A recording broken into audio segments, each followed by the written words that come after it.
Hey guys, and welcome back to my channel, back by popular demand. Today I'll be reacting to, reviewing, fixing your gecko setups. As you may know, I've done quite a few of these in the past, so I will link each one below if you want to check them out. Now before we get into the setups, I am super excited to tell you that this video is actually sponsored by FurBabyPrints. We love a company who support pet creators, so FurBabyPrints takes your photo of your pet, creates an illustration of it, and can put it on a range of products, and I actually ended up getting a fleece made with Lyra on it. Ooh.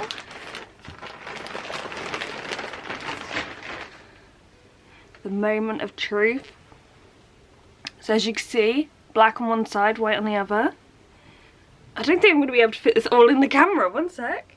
So to get the entire fleece in frame, it's difficult. It's the size of me actually. It's massive, it's super soft, and I love the attention to detail. You can totally tell that that is Lyra.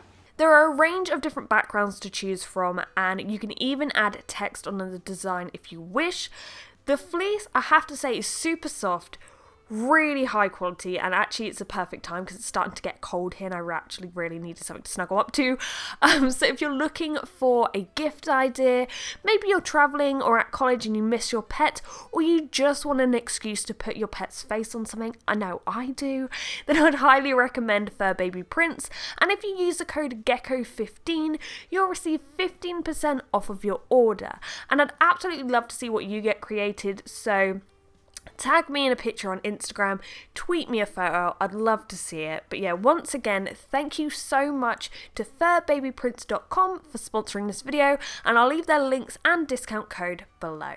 But now on to the setup. So the first one comes from Jennifer, and actually it sounds like she has everything correct. She uses a deep heat projector, she has a thermostat, a UV light, her gecko's a healthy weight, there's a lovely little rock that says welcome on it. I mean, these are the little touches we need in life, and that's very nice. So everything seems perfect, and honestly, I'm actually really impressed. But basically, she just wants to know how she can improve her 6-month-old gecko's enclosure for when he gets older, and she's also thinking of introducing loose substrate once he's bigger. So I think you've got a really good setup so far. What would be nice to see in the future is maybe a hide made out of slate. I mean, you can get some pretty thick slate nowadays and you can stack it up, it's nice and secure, and you can build a hide underneath the deep heat projector. You can still use fake hides around the tank, but if you want like the most out of the projector, I would recommend more of a slate or rock hide underneath it. Now these slate hides I found are just available online. I'll link them below if you're interested. They are a bit too small, I think, for a leopard gecko, but they can give you a bit of inspiration on what you might want to build in the future. Now, with loose substrate, the only substrate I can wholeheartedly say I know is 100% safe is Earth Mix Arid. I know there are a lot of other substrates like Leo Life is used a lot out there with leopard geckos. I honestly don't know enough about this product. I have heard mixed reviews. Some people say it's safe, some people say it's not. Because I haven't used it, I wouldn't like to recommend it. You may notice that I may recommend things over and over again, and that's just because I've had hands-on experience with them. I know how they work, I am confident in how they work, and I would recommend them. So I don't like to recommend things I haven't necessarily used. Another tip I would like to say though, for anyone using UV or any kind of lighting, make sure the light is on the same side of the tank as the heater, as they're meant to act kind of like the sun. So not only do you get a temperature gradient, but you also get a light gradient, so that light and shade method, and that's really important. The next setup comes from Catherine. She has a 2-foot long tank, she uses an LED light, and has kitchen cabinet liner for her substrate and wants to know how she can improve the setup. So yeah, I have seen people use this liner and lino in setups before, and it seems to work really well. The only thing I will say is just make sure you're not using a self-adhesive one, as the glue on it can get heated by the mat and release toxins, so don't use self-adhesive one, so to me this doesn't look like one. I can see it coming up at the side, so I don't think it's stuck in there, which is cool. So I think really the only way I could see of improving this is to give it a bit of life, a bit of colour, and maybe add some fake plants, maybe fake succulents or fake air plants, sometimes even vines, and this will just add a bit of colour, add a bit of life, and in some cases it may add a bit of shade and more places for your gecko to hide.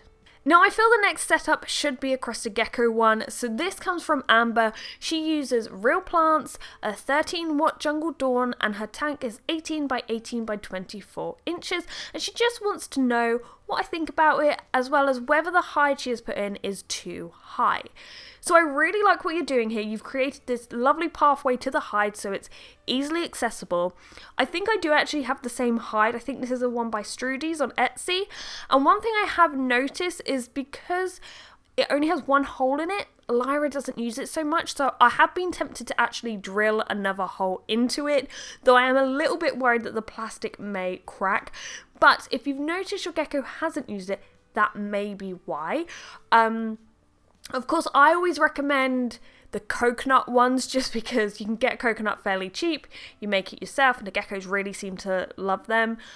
So I think what you're doing here is great. I think the hide's in a great place. I just think that maybe it needs a bit of an adjustment in terms of holes. I may try that in a future video. I may try that with my own hide and hopefully it doesn't break. But I think that's the main issue with the hide.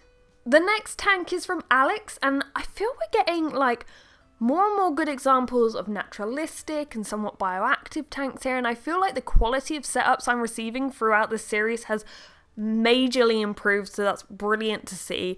But yeah, basically Alex has half rock, half cork hides, real plants, the Biodude soil, lots going on, but he's actually wondering if he should change from the Reptile 10.0 UVB to the 5.0. So I'm not overly familiar with this light. I tried to research it. The descriptions were a little confusing because like on this page, you could find the 10.0 one, but the description was for the 5.0. I did eventually find one that matched the description, the title of the product, and it did say that it's a 10% UVB. Now, the required UVB strength can vary from species to species, and also the distance between the light and the reptile at basking. So usually 2 to 7% is fine for a leopard gecko, but depending on the height of your tank, I would probably recommend the 5.0 UVB. That might be a bit better. A really handy thing I have found is on the Arcadia's website, you can type in the species that you own and it will tell you literally like what strength of UVB you'll need depending on the height of your tank, or at least the distance between the animal and the light. So hopefully that will help. Check that out. Once again, I'll link that below. We're having a lot of links below today. One other thing I did notice is with the plants, it doesn't look like you have a drainage layer, and from what I've found, succulents don't do very well if there's not a lot of drainage or airflow around their roots. So that might be something to look into to ensure that the plants live long and don't rot. Okay, now let's have another Crested Gecko setup, and my goodness, these setups are making me so happy. Like, this one is from Joel, and this is just for his baby Crested Gecko. And like, sometimes I feel that people, they know that their gecko will eventually grow and move out into a bigger tank, and they don't always put as much effort into baby tank, and I kind of understand why, because it could only be in there like for a couple months or something, so they make it quite simple. But Joel has just gone above and beyond. Honestly, this is a really nice setup with plenty of places to climb and hide, and he just wants to know if there's anything I would recommend putting in the tank or taking out of it. And honestly, I looked over this setup, I looked over the photos, and I couldn't find anything. And so I just wanted to showcase this setup. I think it's really cool, and yeah, good on ya. So this next setup is from Charlie, and basically they rescued these two geckos from a guy who basically left them in filth. They were leftover feeder insects crawling all over their enclosure. Not nice stuff. So Charlie took them on and wants to know my opinion on the setup and how they can improve things. Now, unfortunately, as I've mentioned in the past, it's not really a good idea to house two geckos together, especially a male and female or two males, but Two females also don't always get on. It's not like a lot of other animals where once they're bonded for life. Like the two girls can look like they're getting on well for a little bit and then just attack each other. So moving forward, it may be best to separate them. The tank looks nice and spacious. It is very tall. It's a shame you couldn't like make it into two tanks, like one above each other. Obviously with the sliding glass doors, that's not possible. But what I would recommend is to separate them, and you can do a similar setup like you've done with these hides. I think that works well. I'm glad they're in better hands, but probably need separate enclosures. And the final setup comes from Ashanti, and basically she's currently using Eco Earth, but she wants a substrate with a bit more weight, a bit more texture, something similar to Earth Mix Arid. Now, I actually get this a lot because obviously I use Earth Mix Arid, and in the beginning I really didn't realise that you couldn't actually get it in America, and unfortunately at the moment you can't. So most of the time when someone wants a similar substrate to me, or they want a bioactive tank, I always point them towards Josh's Frogs or the Bio Dude. And both of these places seem to produce safer substrates and ones, as I said, you can use in bioactive tanks. So for any of you who want a similar substrate to me but you can't get Earth Mix Arid, I would suggest looking at those guys. I'll leave their links below if you want to check them out.